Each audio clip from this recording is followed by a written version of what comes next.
sobre uma palestra que um dia desses eu assisti de um padre no Instagram, e ele dizia que viu um caso na Suíça bastante interessante. Caso que envolveu uma família rica que tinha todos os recursos, e eles tinham uma filha, e eles davam tudo que podiam para a filha deles. Só que chegou um determinado momento da vida dela que ela optou por se matar, e ela escreveu uma carta para os pais pedindo desculpas pela decisão dela, mas que ela estava optando por se matar porque, embora os pais dela tenham dado tudo para ela, não deram para ela o que mais ela precisava, que era ter ensinado a ela um sentido, um significado profundo para a É existência, fundamental. que justificasse a existência É dela, né? fundamental. Propósito. Então, ter uma educação, a gente pode hoje também falar sobre isso, uma educação voltada para a construção dessa inteligência emocional, porque o Rafael disse logo mais no início do nosso bate-papo que a inteligência emocional ela não é genética, né? Ela é adquirida. Aprendida e Ela é treinada, aprendida, né? é adquirida. Então, as famílias, elas também podem se voltar, né, nessa relação com os filhos para uma educação voltada para que eles adquiram essa inteligência emocional e para que eles aprendam também a dar esse significado para as metas, né, para os projetos. Porque realmente uma pessoa que tem tudo, ela vai ter um pouquinho mais de dificuldade de atribuir valor a determinados projetos existenciais que para quem é mais pobre, esse padre até dizia, né, que com mais facilidade, como padre, ele muitas vezes se relaciona tanto com pobres como com ricos. E ele percebe que no relacionamento com os pobres, ele consegue ver que ele encontra com mais facilidade essa alegria por um significado, pela existência, justamente porque a pessoa que é pobre, à medida que ela conquista as coisas, ela tende a dar ela tende a dar um valor muito maior, né? E a pessoa que já nasce com muitos recursos, ela tem uma tentação maior a não ter elaborado mentalmente grandes significados para aquilo. Então, ter uma educação voltada, né, aquilo que os gregos chamavam de paideia, que é uma formação integral, ter uma educação voltada para essa mente, para a construção dessa mente blindada, para a construção de uma mente forte e de uma mente que tenha um sistema axiológico também sólido, que atribua valor às coisas, atribua valor à existência, atribua valor à sua espiritualidade, é importante, não é, Rafael? O que tu pensas, o que tu acha sobre isso? O papo ficou filosófico Foi. agora. Eu poderia. Não, e a gente fica. Eu tô vendo a galera aqui no chat, mas vai, continua. Tu discorria aí, né, sobre a educação e a percepção. Aí o Sidney falou ainda agora sobre a diferença das gerações. E eu lembrei, eu tô no meio de um processo seletivo, que é selecionando algumas vagas, alguns profissionais, e vendo lá currículo, pretensão salarial, a diferença que a gente vê das pessoas com mais de 40, com mais de 30 e dos mais novinhos ali, 18, 19, 20. O cara ali com 19, 20 anos, no começo da sua vida profissional, muitas vezes sem experiência, primeiro emprego, já tá querendo começar ganhando R$ 2.500, começar ganhando R$ 2.000. Quando, né, que a gente, isso 20 anos atrás, na nossa primeira aprendizada, a gente ganhando meio salário já estava morto de feliz. Sim. Porque o importante era a experiência, o importante era o aprendizado, né? Eu me lembro muito bem disso, né, lá atrás. A gente aprendia isso na faculdade. Olha, ganhem experiência, trabalhem nem que seja de graça, mas estejam no mercado, se profissionalize, bababá, e aí você começa a ser remunerado. Hoje a galera já quer entrar no mercado de trabalho ganhando A gente mesmo, ganhando a gente, como a gente diretor, olha, como analista. a gente olha a oportunidade. Contexto, né? A lidar com o dinheiro de uma forma, ou então ela teve determinados tipos de dificuldades, ou então ela não teve dificuldade. E aí tudo isso gera um comportamento, gera um aprendizado. Então eu lido hoje, por exemplo, com minha filha, que tem 4 anos, eu quero ensiná-la a lidar com as frustrações. Às vezes ela pede, papai, compra isso pra mim, eu posso comprar. Eu falo assim, não, filho, papai não vai comprar. E o papai não vai comprar, não é porque o papai não quer, eu queria muito comprar pra você, mas é porque você precisa aprender a ouvir não. E aí as pessoas crescem, as crianças crescem tendo sempre o mimo dos pais e é lógico, o pai quer sempre dar o melhor pro seu filho, você quer, né, ter aquela sensação de super pai, eu quero ser pro meu filho melhor do que o meu pai foi pra mim, e por aí vai. Só que muitas vezes tu tá aí estragando o moleque. Porque É a questão de julgamento do que é o melhor, né? O que é o melhor. Tu tá super protegendo, tu tá mimando demais e aí gera uma pessoa sem inteligência emocional, porque ela não soube pegar uma pancada, não engrossou o couro. Antes de chorar, tu já tava lá consolando. Então, calma, né? Para você que é pai, para você que é mãe, às vezes faz parte do aprendizado a dor. Faz parte a frustração, faz parte o ouvir não. Então, ensine o seu filho também, para que você tenha uma pessoa bem-sucedida, ela tem que ser boa emocionalmente, ela tem que saber gerenciar suas emoções, ela começa desde pequeno. E as suas coisas, e na medida em que ele conquista, ter essa tendência a dar um valor maior. Porque, por exemplo, se você é um pai ou uma mãe que tem muitos recursos, de repente seu filho completa 18 anos de idade. Aí você vai dar de presente para ele. Aí o primeiro carro que você vai dar de presente para seu filho é uma Hilux, é um Camaro amarelo. É óbvio que esse menino, que esse jovem, ele vai ter muita dificuldade em atribuir valor a um carro que ele consiga comprar, mas um carro, por exemplo, que tem uma tecnologia menor, né, uma tecnologia inferior, etc. Tal. Então, o não, como diz o poeta, nem sempre o não é não. Às vezes, o não é um sim, porque abre possibilidades. Lembra, né? Acho que também já deve ter, pelo menos eu lembrei. Conecta logo com a história do Robert Kiyosaki no início da carreira dele, quando ele teve contato com o pai rico. Você teve esse insight também, né? Quando vocês colocaram como exemplo?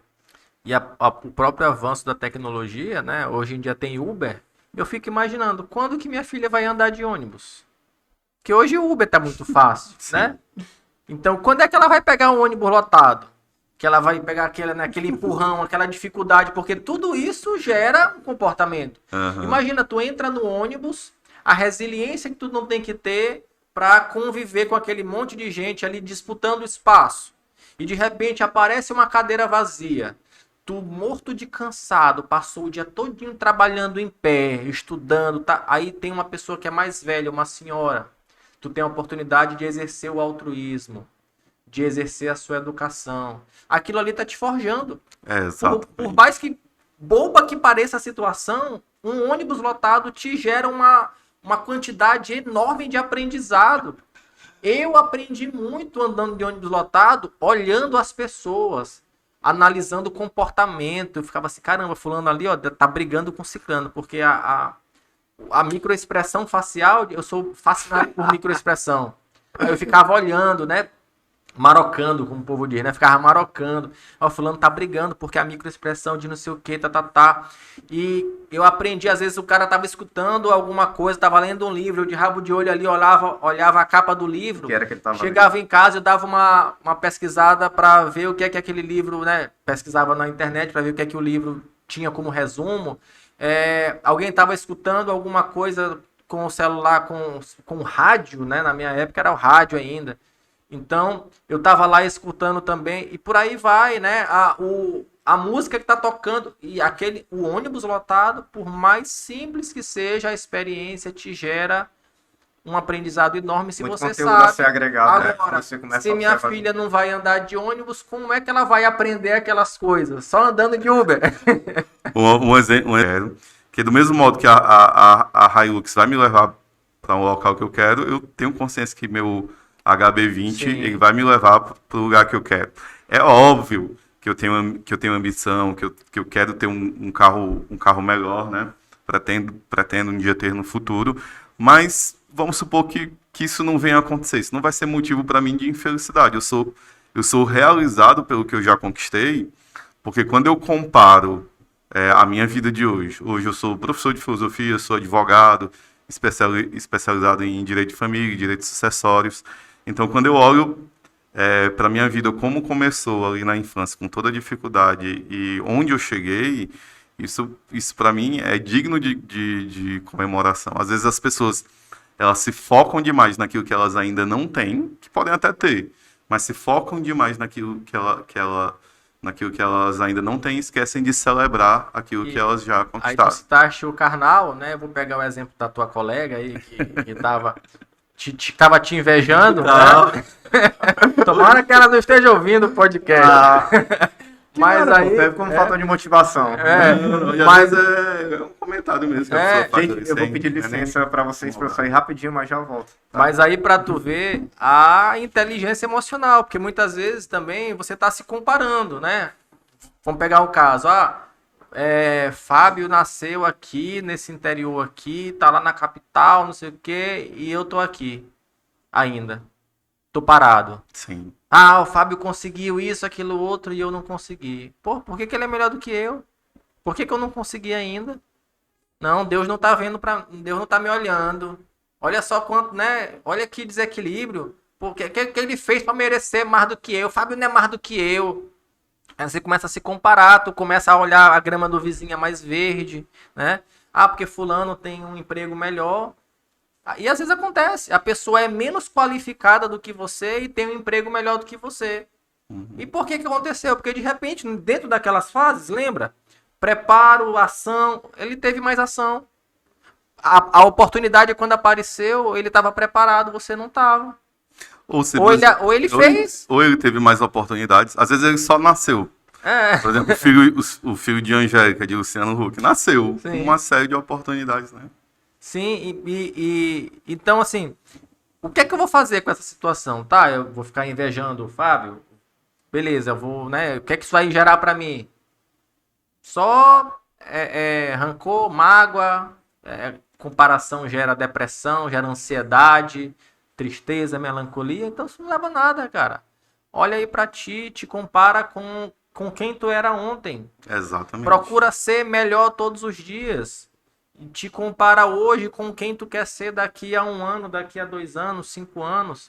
Aprenda também a celebrar a vida, né? Não Isso. só viver E de espera insatisfação. que daqui a 5 anos tu seja melhor do que tu é hoje, porque se tu continuar sendo a mesma pessoa, né, coitado da tua vida, não tem evolução, não tem sentido, não tem propósito, Exatamente. que é o que a gente estava falando agora.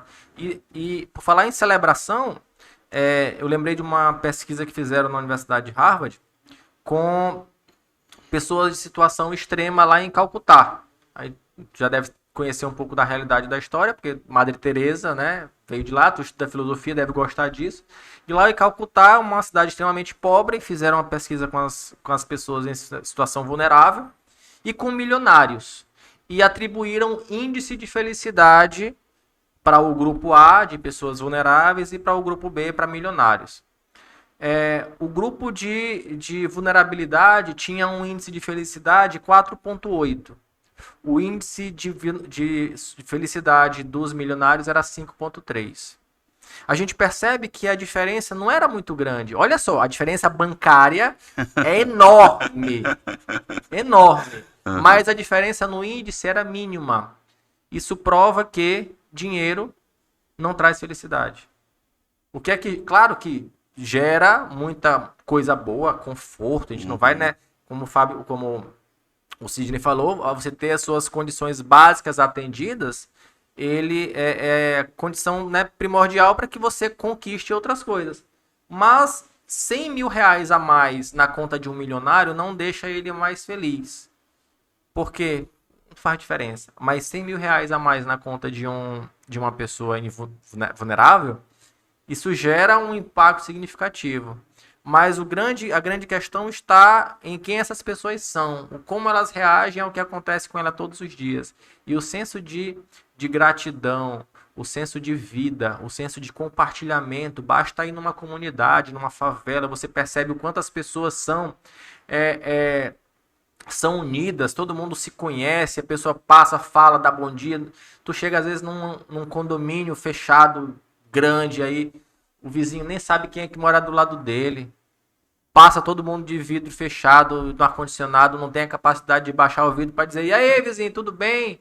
Não tem senso de união, tá todo mundo preso, né? Foi para um condomínio para ficar em segurança, mas fica preso dentro da sua própria, enclausurado na sua própria individualidade, no seu próprio mundo. E às vezes não é tão feliz quanto a pessoa que está lá numa situação economicamente inferior. Porque falta um pouco dessa percepção, falta propósito, falta esse senso de gratidão que também tem a ver com a inteligência emocional. Se você é mais grato, se você sabe enxergar positividade nas situações, por conseguinte, tu diminui o teu nível de cortisol, tu melhora o teu aspecto hormonal e tu tem também a capacidade de tomar melhores decisões. Então, inclusive, mais uma vez, obrigado, né, por estar aqui com vocês. A gente que agradece, pô. A gente que agradece. Pessoas, né, como você, e tá tendo contato com esse tipo de conteúdo, assim, na nossa realidade, né? É muito bom, muito bom. A gente sabe quanto isso agrega e quanto é enriquecedor.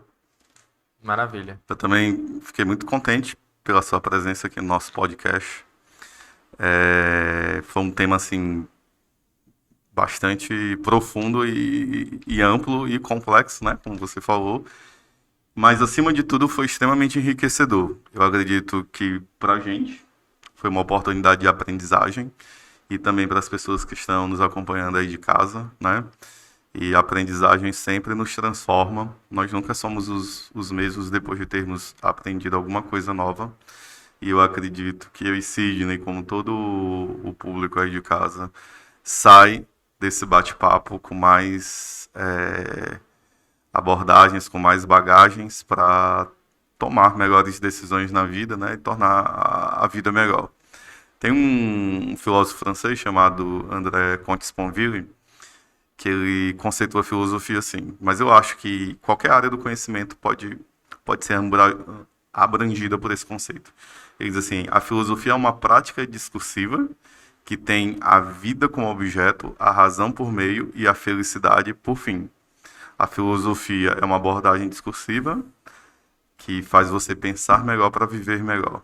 Então, quando a gente aprende a pensar melhor, a gente ganha ferramentas para pensar melhor, a gente aprende também a viver melhor. Maravilha. Eu acho que, né, esse bate-papo a gente pode concluir. Eu vou citar um filósofo também, ele, né? Não ficar por baixo. Não vou ficar por baixo. Não vou ficar por baixo, não. Pô. Vou citar um filósofo, o filósofo Falcão, que diz o seguinte: é dando que se recebe. Então, se você achou que esse tema foi legal, que esse bate-papo foi bacana, que você edificou a sua vida, aprendeu, ou deu risada, serviu para passar o tempo em alguma forma, compartilha também com outras pessoas, né? Esse podcast, manda aí o link no grupo do Zap da família, nem que seja para passar raiva. A gente vai deixar a live salva no Insta, né? Segue lá o meu Instagram, Rafael Teles Oficial, o povo deixa depois lá no Simplecast, lá também marcado. Com certeza. E contribui com outras pessoas, né? E aí, a partir do momento que você der também essa informação, essa contribuição, você recebe ainda mais. Com certeza. Só para finalizar, gente, nossos parceiros aqui, ProVídeo, certo? Para produções audiovisual, Ox Digital, que trabalha com edição de vídeos, banners, flyers, impulsionamento de redes sociais, e o Espaço Florescer, o seu reforço escolar aqui no Quatrac, né? Trabalhando com várias atividades. Com certeza você não vai se arrepender se você deixar o seu filho sobre os cuidados do Espaço Florescer, né? Muito bem cuidado e com nível de aprendizado muito grande, tá ok? Mas, por fim, eu estou muito satisfeito, tá? Você queria deixar suas redes sociais, sabe, para as pessoas te seguirem? Sim. Pessoal, me siga aí no Instagram.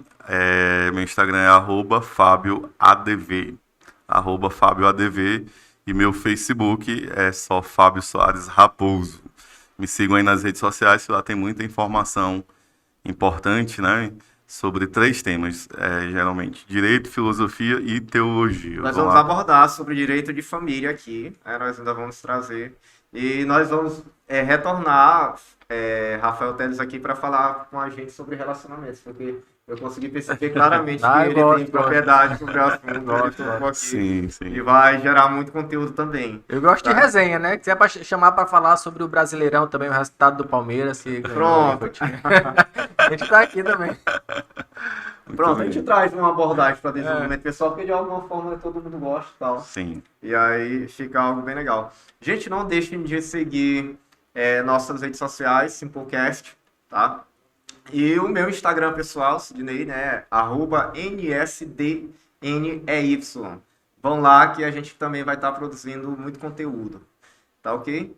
Enfim, esse foi o nosso Simplecast, nosso primeiro episódio. Muito obrigado com quem esteve com a gente ao vivo no Instagram. Em breve a gente vai publicar o nosso vídeo no YouTube. Tá ok? E até o nosso próximo Simplecast. Um abraço e até a próxima. Muito bem. Valeu! Valeu. Só me disse que horas é aí, meu irmão. 4. Então dá tempo. Pronto. Encerrar. Não é